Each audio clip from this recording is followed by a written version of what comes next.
Bonjour et bienvenue dans Martin Bonheur. Aujourd'hui, on prépare ensemble une crème spéculoos et chocolat. Allez, c'est parti.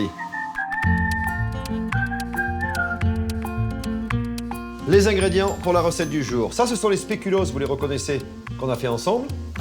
On en a écrasé quelques-uns avec le pilon.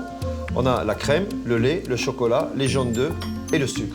Alors, le principe, il est un petit peu celui de la crème anglaise, hein. C'est-à-dire qu'on va d'abord prendre nos jaunes d'œufs, les verser dans le batteur, et puis on va prendre les 3 cuillères à soupe de sucre. On va faire tourner le mélange jusqu'à ce qu'il blanchisse. On va commencer doucement. En même temps, on va faire bouillir le lait et la crème. On a 80 centilitres de lait et 20 centilitres de crème que l'on va faire bouillir. On va déjà rajouter ici les biscuits, comme ça ils vont bien s'imprégner et bien développer aussi leur saveur épicée dans le lait et la crème. Le chocolat, bien sûr, on le mettra à la fin. On peut déjà le casser en gros morceaux. Hop.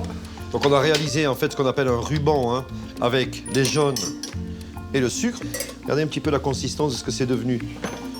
Là, mon lait est en train de bouillir. Hop, je coupe et je vais déjà verser un petit peu de mon lait ici. On a besoin que les jaunes ne soient pas cuits comme ça par le lait bouillant parce qu'ils vont progressivement cuire et épaissir notre crème anglaise, en fait, parce qu'on est littéralement en train de faire ici une crème anglaise. Voilà, maintenant je verse à l'intérieur. Je me mets sur 6. Je remonte en température et regardez, ma spatule est à plat dans le fond et je vanne ma casserole. Ça veut dire que je vais d'avant en arrière et je dois arriver à une température idéale d'environ 70 degrés. Donc vous allez voir que ça commence déjà à épaissir. Regardez, ça veut dire qu'on a réussi notre crème anglaise.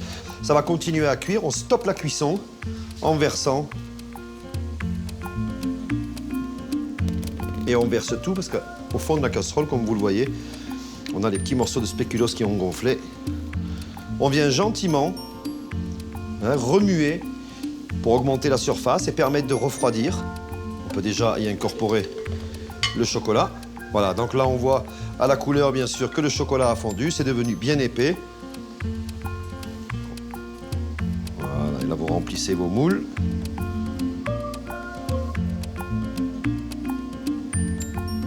On a réalisé ensemble des crèmes dessert sans cuisson au four ni au bain-marie, c'est-à-dire base de crème anglaise chocolatée, ce qui va lui permettre de tenir au frigo. Libre à vous donc d'imaginer plein d'autres choses. Les crèmes dessert, c'est sans limite. La limite, c'est votre imagination. Donc je vous laisse à vos fourneaux et amusez-vous bien. Bon appétit.